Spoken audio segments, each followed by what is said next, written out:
नमस्कार, welcome to stepping stone. आज हम वॉक्सीर के बारे में चर्चा करेंगे।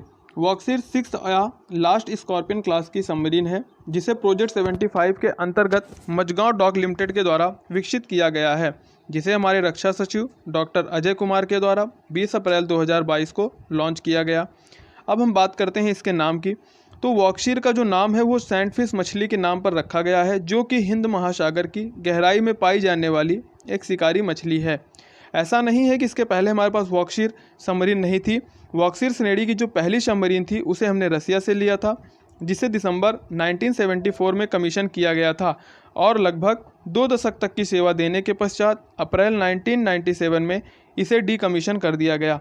प्रेजेंट टाइम में जो हमारे पास वॉक्सीर सबमरीन है वह प्रोजेक्ट 75 के अंतर्गत डेवलप की गई है, जो 12 से 18 महीने तक के सी ट्रायल को कंप्लीट करने के पश्चात हमारे इंडियन नेवी में इंडक्ट कर ली जाएगी।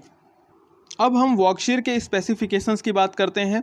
वॉक्सीर एक डीजल अटैक सबमरीन है, जिसे इस प्रकार से डिज़ाइन किया गया है कि यह समुद्र में उपस्थित दुश्मनों की निगरानी से बचने में सक्षम है और सरफेस और अंडर वाटर दोनों ही प्रकार के वॉरफेयर में यूज़ की जा सकती है। इसमें एंटी टॉर्पीडो सिस्टम को भी यूज़ किया गया है, जिसके माध्यम से जो टॉर्पीडो मिसाइल्स होती हैं उन्हें हम काउंटर कर सकते हैं। इसकी जो कैरिंग कैपेसिटी है वो भी काफ़ी बेहतरीन है, जिसके अंतर्गत हम 18 टॉर्पीडोज़ को एक साथ या एग्जॉस्ट वाली जो एंटीशिप मिसाइल्स होती हैं उसको या 30 माइंस को एक साथ हम ले जा सकते हैं। यहाँ पर हमने टॉर्पीडो शब्द का यूज़ किया है। टॉर्पीडो शब्द एक प्रकार की मिसाइल होती है जिसे हम अंडर वाटर यूज़ करते हैं। अब हम इस सबमरीन की सबसे महत्वपूर्ण फीचर की बात करते हैं, जो कि एक स्टेल्थ फीचर है, जिसका मतलब होता है छिपना। तो इस सबमरीन में इस स्टेल्थ फीचर से मतलब ये है कि खुद को छिपाना या दूसरों की पकड़ में ना आना या दूसरों के रडार में ना आना। उसके लिए इसके अंदर जो है हाई क्वालिटी के एब्जॉर्प्शन टेक्निक का यूज़ किया गया है, जिसके थ्रू जो इंजन्स के वाइब्रेशंस होते हैं या सबमरीन के जो वाइब्रेशंस हैं उनको मिनिमाइज़ किया जा सके, क्योंकि यह एक नॉन न्यूक्लियर पावर सबमरीन है, जिसकी वजह से इसमें वॉइस न्यूक्लियर पावर सबमरीन के कंपेयर में थोड़ा ज़्यादा होती है। तो उस वॉइस को मिनिमाइज़ करने के लिए या उस वाइब्रेशन को मिनिमाइज़ करने के लिए इसके अंदर इस प्रकार की टेक्नोलॉजीज़ का यूज़ किया गया है कि उसे मिनिमाइज़ किया जा सके और दूसरों की रडार में आने से बचा जा सके। नेक्स्ट बात करते हैं इसके हाइड्रोडायनेमिक शेप की। इसका शेप इस प्रकार से इतना व्यवस्थित किया गया है कि जो वाटर का रेजिस्टेंस होता है उसको हम मिनिमाइज़ कर सकते हैं, जिसके थ्रू जो ऑन सरफेस इसकी स्पीड है वो 11 नॉट की और अंडर वाटर जो इसकी स्पीड है वो 20 नॉट तक की प्राप्त की जा सकती है। इसके साथ जो इसका वेपन लॉन्च सिस्टम है वो भी काफ़ी अपग्रेडेड और हाईली प्रिसीजन्स के साथ अपने वेपन को लॉन्च कर सकती है, फिर वो चाहे अंडर वाटर हो या सरफेस हो, दोनों जगहों से ये अपने वेपन्स को हाईली प्रिसीजन्स के साथ लॉन्च करने में सक्षम है। ऐसे ही बहुत सारे स्पेसिफिकेशंस इस सबमरीन के हैं।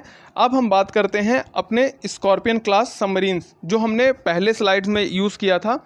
अब उसके बारे में बात करते हैं। स्कॉर्पियन क्लास सबमरीन जो होती हैं वो बेसिकली एक एयर इंडिपेंडेंट प्रोपल्सन सिस्टम पर बेस्ड हो जाती हैं, जो कि एक मरीन टेक्नोलॉजी होती है। इसे नॉन न्यूक्लियर सबमरीन में यूज़ किया जाता है। इसके माध्यम से सबमरीन्स लंबे समय तक पानी के अंदर रह सकती हैं। जो स्कॉर्पियन क्लास सबमरीन है इनकी पानी के अंदर रहने की क्षमता काफ़ी ज़्यादा है, लेकिन न्यूक्लियर सबमरीन से कम है। इसकी जो क्षमता है वो 50 दिन तक पानी में रहने की है, जो इस प्रकार के सबमरीन को काफ़ी बेहतर बनाता है। हम स्कॉर्पियन क्लास सबमरीन का अन्य मिशंस में भी यूज़ कर सकते हैं, जैसे वो एंटी सरफेस वॉरफेयर हो या एंटी सबमरीन वॉरफेयर हो, इंटेलिजेंस गैदरिंग का हो, समुद्र के अंदर माइंस को लगाना हो या एरिया के सर्विलांस का हो। इस प्रकार के तमाम कामों को इस प्रकार की सबमरीन्स जो हैं अंजाम दे सकती हैं। अब हम बात करते हैं प्रोजेक्ट 75 की। प्रोजेक्ट 75 1999 को अप्रूव किया गया था, जिसके अंतर्गत यह निर्धारित किया गया कि सबमरीन्स की जो टेक्नोलॉजी है वो हम फॉरेन से लेकर आएंगे और भारत में इसे इंडिजीनियसली डेवलप करेंगे। और 2005 में 6 सबमरीन के निर्माण के लिए मझगांव डॉक लिमिटेड और नेवल ग्रुप, जो कि एक फ्रांस की कंपनी है, दोनों के बीच एग्रीमेंट हुआ और जिसके परिणाम स्वरूप 2012 तक पहली सबमरीन्स की डिलीवरी स्टार्ट करनी थी, लेकिन कुछ टेक्निकल एरर्स के कारण यह डिलीवरी लेट हुई और पहली सबमरीन हमें 2017 में जाकर प्राप्त हुई, जिसका नाम INS कलवरी था। दूसरी सबमरीन INS खंडेरी थी जो 2019 में प्राप्त हुई, तीसरी INS करंज और चौथी INS वेला थी। ये दोनों सबमरीन 2021 में कमीशन की गई। जो पांचवी सबमरीन थी INS वागीर, वो अभी सी ट्रायल पर है, और जो छठवीं सबमरीन है INS वागशीर, वो भी सी ट्रायल पर जा चुकी है। अब हम बात करते हैं प्रोजेक्ट 75I। यहाँ पर आई जो है वो इंडिया को रिप्रेजेंट कर रहा है। प्रोजेक्ट 75I जो है 2007 में अप्रूव किया गया था। इसके तहत भारतीय नौसेना जो है अपने 30 ईयर्स के विज़न को सेट की और 24 सबमरीन्स के डेवलपमेंट का विचार की, जिसके अंतर्गत 18 कन्वेंशनल सबमरीन थी और 6 न्यूक्लियर पावर्ड सबमरीन शामिल थी। प्रेजेंट टाइम में हमारे पास सिर्फ एक न्यूक्लियर पावर्ड सबमरीन है जिसका नाम INS अरिहंत है।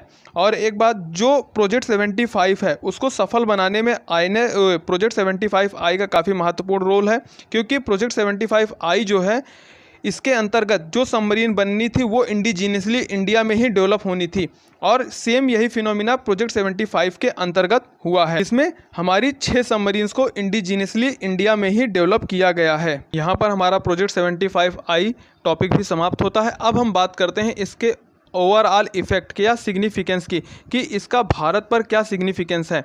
तो पहला टॉपिक उसके अंदर अगर हम लेते हैं पॉइंट, तो जैसे मेक इन इंडिया प्रोजेक्ट 2014 में हमारे माननीय मोदी जी के द्वारा लॉन्च किया गया था। इसका जो एम था कि मैक्सिमम चीज़ें जो हैं हमारे भारत में ही स्वनिर्मित की जाएं, तो उसमें जो है ये प्रोजेक्ट 75 जो है उसका एक सबसे बूस्ट वाला प्रोजेक्ट आप कह सकते हो, या एम्बिशियस प्रोजेक्ट कह सकते हो, जो इंडिजीनियसली भारत में डेवलप करके अपना जो मेक इन इंडिया प्रोजेक्ट है इसको काफ़ी बूस्ट दिया है। सेकंड बात करते हैं आत्मनिर्भरता की।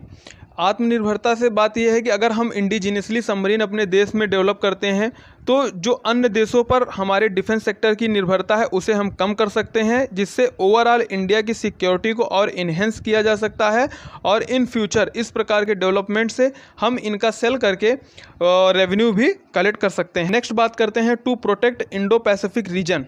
प्रेजेंट टाइम में इंडो पैसिफिक रीजन का जो सबसे बड़ा थ्रेट या कंसर्निंग पॉइंट है वो चाइना है, और जो इंडिया का भी एक कंसर्निंग इशू बना हुआ है। तो उसे काउंटर करने के लिए इस प्रकार के प्रोजेक्ट्स काफ़ी महत्वाकांक्षी हैं, क्योंकि प्रेजेंट टाइम में चाइना के पास 79 सबमरीन्स हैं और हमारे पास मात्र 16 सबमरीन्स हैं। तो इस प्रकार के प्रोजेक्ट्स को हम चला करके इस गैप को भर सकते हैं। थोड़ा टाइम लगेगा लेकिन इस गैप को हम फुलफ़िल कर सकते हैं, जिसके थ्रू उसे काउंटर करने में थोड़ा आसानी होगी, और इंडो पैसिफिक वाला जो पूरा का पूरा रीजन है या इंडियन ओशन वाला रीजन है इसके अंदर हम शांति को बनाए रख सकते हैं। एंड ओवरऑल जो इंडिया की डोमिनेंस है या सिक्योरिटी है इंडियन ओशन में उसको भी हम सुनिश्चित कर सकते हैं। इसके बारे में आपकी क्या राय है मैं ज़रूर जानना चाहूँगा।